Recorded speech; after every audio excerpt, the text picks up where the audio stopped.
Welcome to The Hardest Part, where we go behind the scenes on the hardest songs artists have ever had to write, produce, perform, and record. I'm Kieran Banerjee, and my guest on this edition is Young the Giant.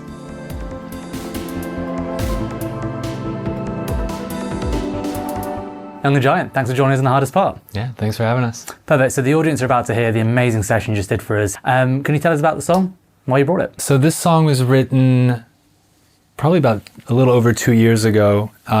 We actually wrote it in Los Angeles, and it has that distinction of being, I think, one of the only songs on the record that wasn't written on these writing retreats that we did in Idyllwild and in Joshua Tree, kind of in the desert and the mountains. It sort of shows like this need to focus on taking time for yourself and removing yourself from sort of the everyday, hustle and bustle. Like when we first met, being in a band and being together, like that was all we did. We lived in the same place. We lived in a 2-bedroom apartment when we first got signed, all 5 of us. It was awful. But we had so much fun. And then we were in a van and trailer for a couple years, just spending so much time together. And then as life happens and as obligations and families and all these other things, which are wonderful, start to take over, it's really important to be able to find that time to reconnect and to focus in. And I think it's kind of something that I've found as I've, entered my 30s and gone through a couple of my 30s. You need to find that time for yourself. It's not as natural. Like if you want to maintain relationships and you want to maintain all of these things that were sort of just kind of came easily when you were younger, you need to really focus in on that type of stuff. And I think this song was kind of that realization that it's kind of difficult to write when we all have, we have to go pick up our kids, or we have to worry about something's wrong at the house, or all that type of stuff. And it really drove home that point that let's take this time to concentrate our writing sessions and just be together. And that's where the rest of the album really started to flourish. So much of this process of this record was this kind of energetic songwriting that was kind of, we weren't working against ourselves. We were trying to just go with the flow of the song. I think what he was talking about was the challenge of, finding that flow state when we were in LA. And I think this particular song, we kind of, for the other rest of the record, we kind of forced ourselves out. We removed ourselves from the space. I think this song reminded us that that mindset is something that can be achieved at home. It's a little bit harder to do, but this song was the last song that we wrote at our band house. We bought a house together really to try and figure all this stuff out. What Fran was talking about, every record's kind of like a thesis. So around 2019, we bought that house and we wrote American Bollywood, our 5th album there. And then kind of found it difficult to kind of get through that block. And but it was kind of a nice way to say goodbye to that place. I mean, we have never had this story sort of on the show before, right? So you're all living in a house you all bought together. Well, no. We didn't live there. You didn't live there? Okay. Yeah. You rented out a house? Yeah, we bought a house together. Yeah, to build as a kind of our headquarters and a writing place, place to record demos and whatnot. And we found that as we were trying to write there, it would be kind of 1 foot in the door, 1 foot out. So it was kind of we'd get there and maybe within a 2-hour span, someone would have to go do something because our lives were so intertwined. It's our home. So, and this whole record is about, Victory Garden is about this idea of breakthrough, this idea of your podcast and the difficulties, whether it's writer's block or whatever it is. For us, I think this record was about, and this particular song was really about getting back to the joy of creating together as friends, and all 5 of us together in a space. That's why we did these writing retreats, to get back to that almost younger version of ourselves. And Different Kind of Love was one of these songs where we all met at the band house, and Fran had this melody idea that ended up being the bridge and outro chant. And then we each kind of brought our own flavor. I think, we all kind of, as we were writing the song, melodies and lyrics came together quickly that day. And it was one of these songs that I'd say came together in a really beautiful way the first day we did it. Yeah. But it took us a while to figure out, to crack the code. It's kind of like structurally, whereas I think the original version, it wasn't the exact structure. We had to kind of, maneuver things around, and it took us a while before we landed on, for example, the intro being a broken down version of the chorus, or the bridge outro being the chant and then coming back with the chorus. It's really us like moving around, and it took a lot of time for that aspect of it. But yeah, the record is about that breaking through our adult jadedness or struggle, anxiety, depression, and getting back to like the attempt to get back to like the joy of being a child, viewing the world through a child. All these guys have young children, so that fed into that. Probably helped. Yeah, helped for sure. There's huge inspiration on the record. Was these guys' kids? I have nieces and nephews. Just viewing the world through that lens. Cage, a record here. I'm hanging from a chandelier. I have a dream I disappeared, but I woke up. I can't take the mind control. My heart, my body tells me no.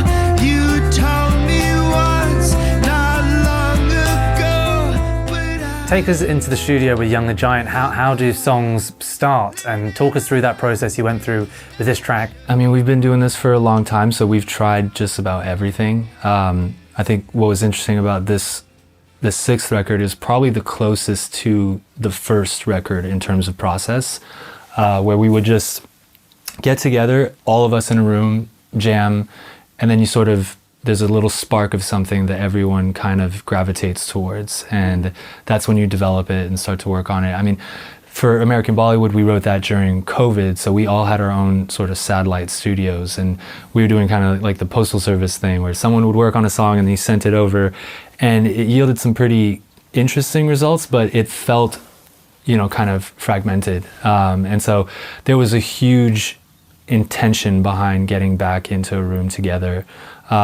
Typically it'll start with a riff or a beat or a melody, and then there's 5 of us and we really love to collaborate, so then it's like you just kind of throw everything at it, and then if it stands up on its own after that, you move on to the next step, and then sometimes you just end up with a demo on a hard drive, and it takes years to figure it out. Yeah, it's like I think that the high of being in the studio, that is what you're chasing, like that, the fever dream of like writing a good song. Yeah. Because you kind of just come out on the other end of it and be like, oh wow. And it's hard to really kind of explain like what happened exactly. But it's just kind of everyone spitballing off of each other. Yeah, this particular song, Different Kind of Love, I remember, I feel like the first thing was we all kind of ended up, we shuffle in, we get our coffees and whatnot, and Fran sat down on the piano. We had a piano that was lent to us for a few years from a producer we had worked with on our last couple of records, John Hill. Lent us this really old piano, this upright piano, and just a little out of tune, kind of jangly, and Fran just sat down and started playing these chords and had this melody, the I'ma be okay, this part. And that's that initial spark. That was like, this is cool, what are you doing? And I was just thinking about this on the drive, whatever. And then the bouncing off each other starts happening for this particular song. It was, let's figure out a B section to that, let's figure out chords for a verse. And it's so many things at once, because there's 5 of us for this particular record. Like one of the guys was saying earlier, it's like, it is really that return to this first record, except this is our 6th record. Yeah. So we're just a lot more better at it, and we've tried so many angles of songwriting. So many different instruments have started songs, and this particular record, it was really a lot of bouncing off each other, and that particular song really lived in the demo in a certain way for a long time, and then we started working with producer Brendan O'Brien, who co-produced the record with us, and we really looked to him as a mentor, and he helped us kind of take it from that, whatever, 75-80% of the demo or whatever, and And even with the song structure side of it, you know, he's an old school producer, so he's not just an engineer-minded producer setting up mics and getting great sounds. He is that as well, but he's also an incredible musician, amazing ear for a great song, and also just like someone who keeps the energy, the momentum going in the studio. Where when we were working with him, we told him we're five guys. We tend to go in and overthink sometimes, and we want to break through that. We want to be present. We want to be quick in recording. And I think we recorded the whole record in about 3 weeks. And he just kept the ball rolling, kept the energy high, the momentum, and we feel like it's a great representation of us. We've always wanted to capture our live performances. A lot of people will come and see us live and say, "Oh man, I love your record," but seeing it live was really, really special. And so this record, I feel like, is almost maybe the closest to capturing that live energy. When you're looking for a producer, is that mainly what you're looking for then? You're looking for someone to help you sort of unblock and keep things rolling while you can think about nothing like that? I think it's different every time. Like all of us are producers in our own right, and I think I used the metaphor of, you know, we'd taken a lot of selfies, I think, of ourselves and had used demos as the skeleton for songs for, you know, essentially from Home of the Strangers, our third record, fourth and fifth record. And then we were like, you know what, I think it's time for someone we really trust to take a great, you know, portrait of us and really trust in that person. And we met with a bunch of amazing producers, and just Brennan's whole vibe was exactly what we were looking for. I mean, he'd worked on Springsteen, done Soundgarden, done Pearl Jam, done Rage Against the Machine, all amazing bands that he'd managed to capture that sound and that feeling. And that's what we were looking for this particular time. Yeah, a great producer is like a little bit of a therapist, I think, and they're able to get you to sort of unlock that potential. In our case, the people that we've worked well with are almost like marriage counselors, because there's so many, you know, like disparate voices at once. And having someone like Brendan, who is so focused on momentum, was kind of the key that unlocked it for us. Yeah, for 5 voices, that needs to have one unified output as well, right? Like it's an art in itself, yeah. For sure, and someone that we really trust. Like someone that person needs to be someone we really trust. And Brendan's someone who's worked with so many bands, so many incredible bands. And that's, I don't want to say a dying art. You know, there's a lot of amazing producers who work with bands, but I think just by nature, the advancement of technology, kind of everyone can be a producer, etc. I think there was a real a desire from us as a band to work with someone who has so much experience working with bands and capturing the energy of multiple people in a room, because the whole ethos of the record was about, you know, us getting back to our friendship and community and being in the same room together. And you can imagine, like, so many people and creatives in general through COVID felt that isolation. Of course, we were trying to have this come together moment. And I remember listening to The Rising when I was a kid by Bruce Springsteen, and how much energy was captured in those recordings, and just thinking, oh wow, like, I'd love if this band was just captured in a room all together and in our own way. I think he really did a good job. It's interesting, actually, the more artists I speak to about that, and they're putting so much more time and resource into the producer role now, because people have sort of, with the advancement of technology, forgotten about that soft skill, that soft power that comes within a producer, which is you know, where a lot of the magic happens. Absolutely. Living in a house that's not your home, living on a prayer you used to know, giving to the way, but don't let go, don't let go. We could be forever, not just once. We could have a different kind of love, giving to the way, but don't give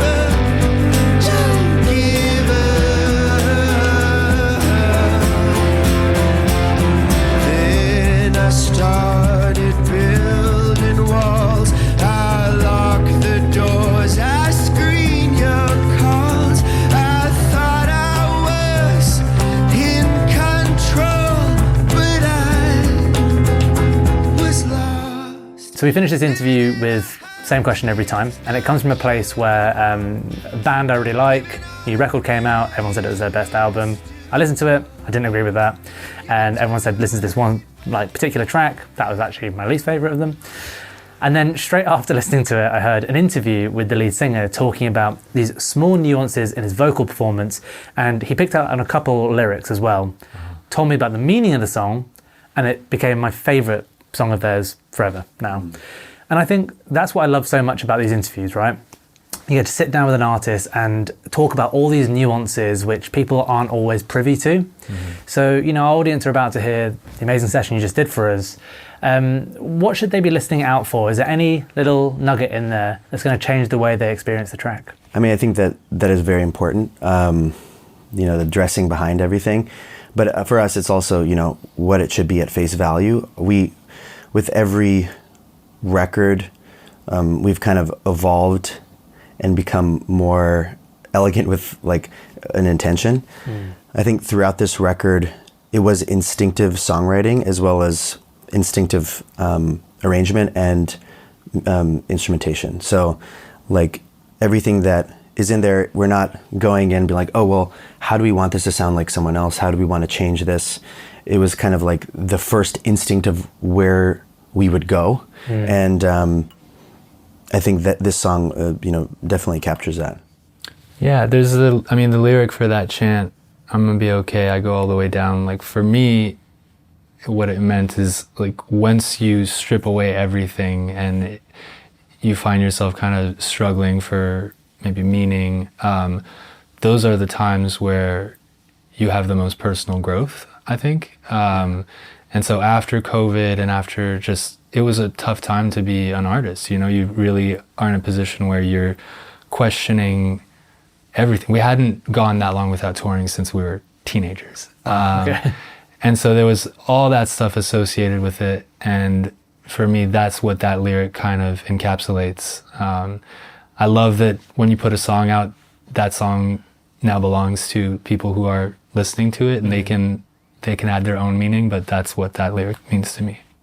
One thing I'd add is this song and this record, kind of as we've discussed, going back to the ethos of the first album, or just us being kids again, or viewing the world of that lens.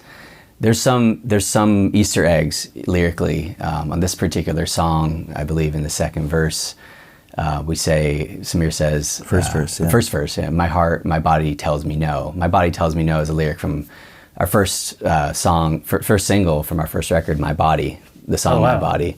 So we had a slightly different version of it, and it was like, wait, hold on, we should do My Body Tells Me No, just to give a nod to that first record. And because this record and this particular song, just as Fran said, it is us really striving to break through the mud of the walls we put up, and breaking through and getting back to the joy of being creative together, and trying to spread that out into the world, or that feeling out into the world. And that's the hope, is that when people come to see us play these songs, they feel that joy, because it's just such a dark time right now. We're feeling the heaviness, and we want to, it's for us, we want to bring the lightness to ourselves first and foremost. That was the doing this record, and then the goal is that people feel that it resonates through people. And so that's one lyric that's a nod to that first record. Young the Giant, thank you so much for joining us in The Hardest Part. Thanks for having us.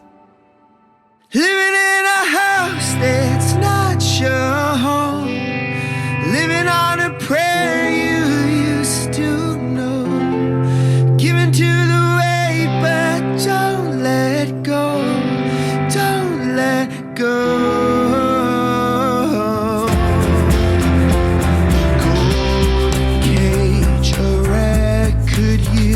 I'm hanging from a chandelier. I have a dream I disappeared, but I woke up. I can't take the mind control. My heart, my body tells me no. You told me once, not long ago, but I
Thanks for tuning in to The Hardest Part. If you enjoyed the show, please do rate and review, and you can check out our entire back catalogue of interviews, features and sessions on YouTube or wherever you get your podcasts. We're on all major streaming platforms. We'll catch you next time.